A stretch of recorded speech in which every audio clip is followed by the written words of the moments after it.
This is Carl at National RV Detroit, and I'm going to walk us through this 2021 No Boundaries Nobo model NB 19.8. Alright, so let's start here on the door side back. Okay, so you have a grill that hangs right here on this rail, and you have an LP quick connect fitting right under here to hook it up. Alright, also you have a sprayer there for a water sprayer. Okay, it's crank down stabilizer jacks, of course. You have this is the vent for your range hood here, so you want it to flap freely if you're venting. Otherwise you just push up on this, push it in, and it'll close. So when you're traveling or in storage, you want that closed, but if you're venting, you want to pull it open so the baffle flaps freely. Alright, you've got a power awning with LED strip. You've got stairs that fold in the trailer. You can adjust the length of the legs by pushing up on this lever right here and adjusting them accordingly. Okay. This is your hitch here. We'll show you how that operates when you pick up. It's a Husky centerline weight distribution hitch with built-in sway control, so it's a nice one. This is your sprayer here. This is your 3/4 inch crank for your stabilizers, and this crank right here is for your power tongue jack in case it fails. If the power tongue jack fails, you can just pull this plug right here, put the crank on there, and crank it manually. Okay, you got an LP tank that's full. You have a deep cycle marine battery, and that's the kill switch for your battery, so you can disconnect it when you put it into storage. All right, let me look at this one here just to see what we've got here. Okay, that's just your sewer hose, that sort of thing. Okay, so this is where you get water into your trailer here. So the most common way is to use this hookup right here, which is your city water hookup. So you just hook your hose on there at the campsite, turn it on, and you're all set. Now if you go to a campsite that does not have plumbing on the campsite, you can pre-fill your fresh water tank right here and use the onboard 12-volt pump to pump the water. So either way you can use all the plumbing. This is your water tank here. Okay, so this is both gas and electric, either or. The thing to know about this is, first of all, this is the drain plug right here. It takes an inch and a 16th 6-point socket. It has an anode rod attached to it, so it's like you know, maybe 8 or 10 inches long. Okay, and the thing to know, this is the switch. Let me get this off here. This switch right here, come on. It's a rocker switch. You see it right there in the lower left-hand corner. It controls the electric heating element that's behind that cover. So keep in mind you have to turn the electric on there. Never do that unless you got water in the tank, the hot water tank. Never dry fire it, okay? Also, your slide out, so you know, it's called a Schwintek. It's owned by Lippert now, but it's still referred to as a Schwintek. It has 2 motors and 4 tracks.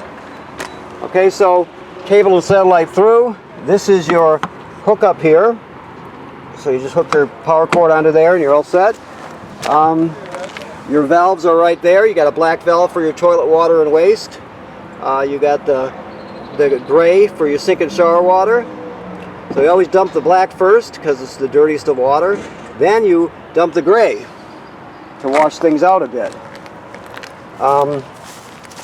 Also, after you've dumped the black tank, you can leave the valve open and you can screw your hose at the dump station onto here and flush your black tank out. Just make sure you got the valve open before you turn the water on. That'll clean off the sensors and everything, do a really good job.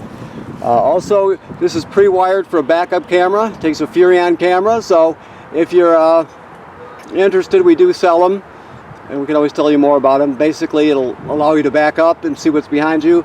Also, you can keep it running when you go down the road if you want.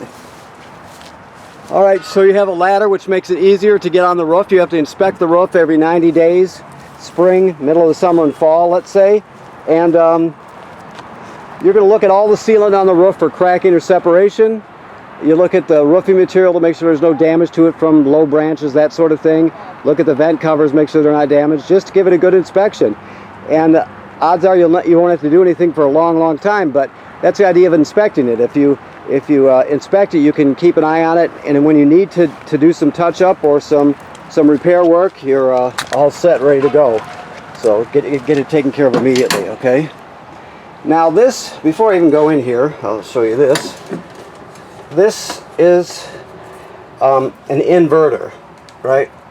So right there, it's inverting power. Inversion is turning 12 volt DC into 110 AC. That's inversion. Okay? This plug right here will be connected to the inverter, so that's the inversion plug right there. Alright. This, of course, this also converts. Let me see if I got some light here. Let's do it right here. Okay. Okay, so that's an inverter. You also have a converter, which is just the opposite. It turns AC to DC power. So this converter does just the opposite. You got to start off with 110 AC. These are regular circuit breakers like you'd see at home, and they're all labeled. Then the power is converted to 12 volt DC over here. Keep in mind also, when you're plugged in, this is a battery tender, so it'll also keep your battery charged.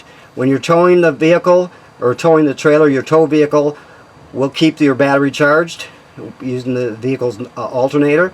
And then when you're plugged in, this power converter will keep the battery charged. It also supplies all the 12 volt you need. Okay, so it inverts. Matter of fact, that's the inverter right there. If you can see it there, that's the switch. Now you don't just leave the switch on, because you don't have to. There's no need to invert power if you're not going to use it.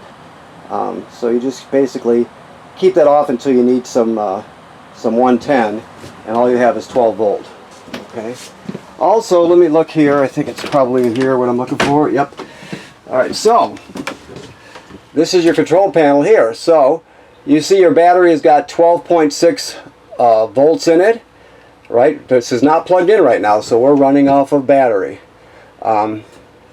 So you can basically just go scroll through it. 1.6 amps you're getting right now from the sun.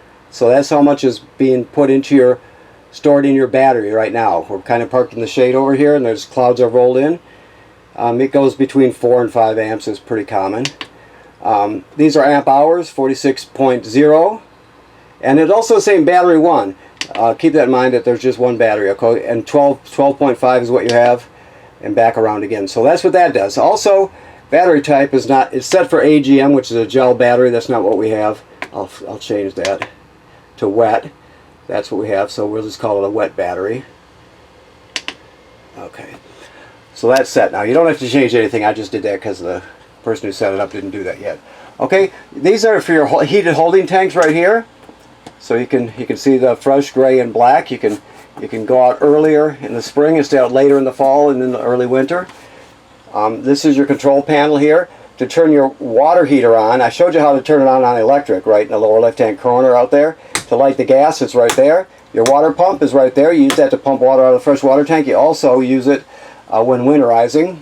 And then you can check your battery, fresh water, black, gray. Now, as it fills, it graduates up in 1/3 increments, and they'll light up as it goes. Once you get past 2/3, you got to start thinking about dumping the black and the gray tank.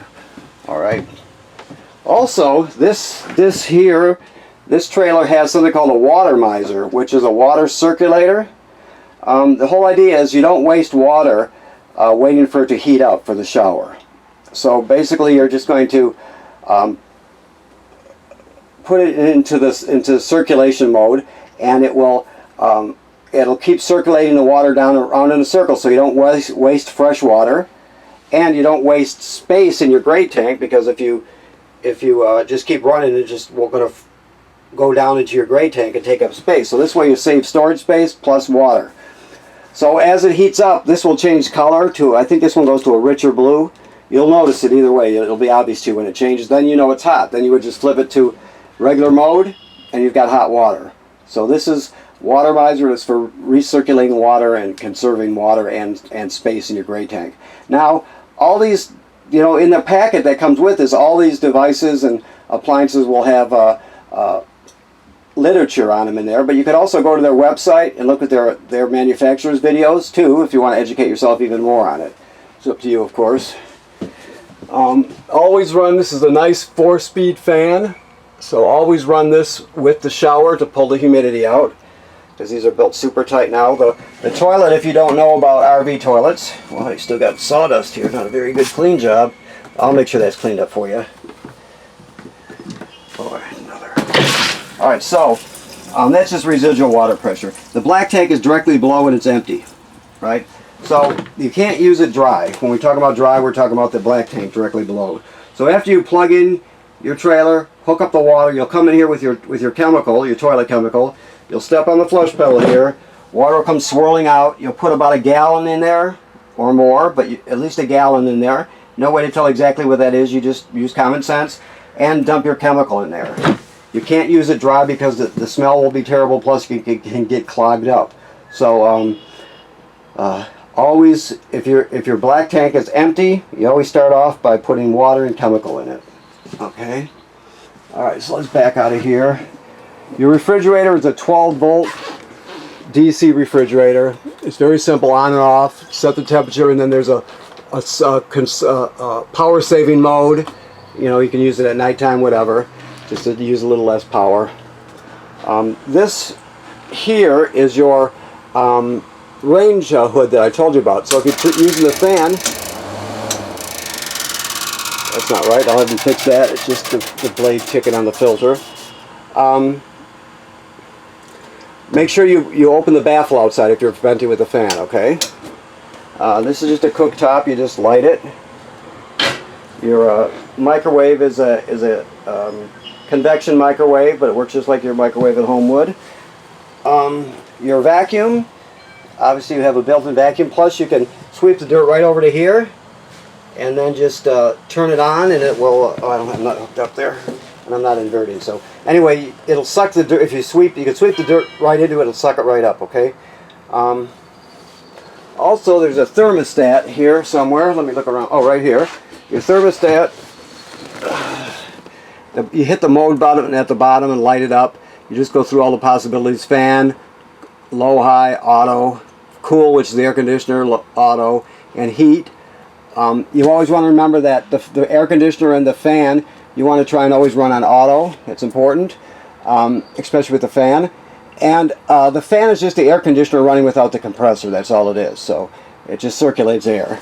This down here, this device is your carbon monoxide and LP gas detector.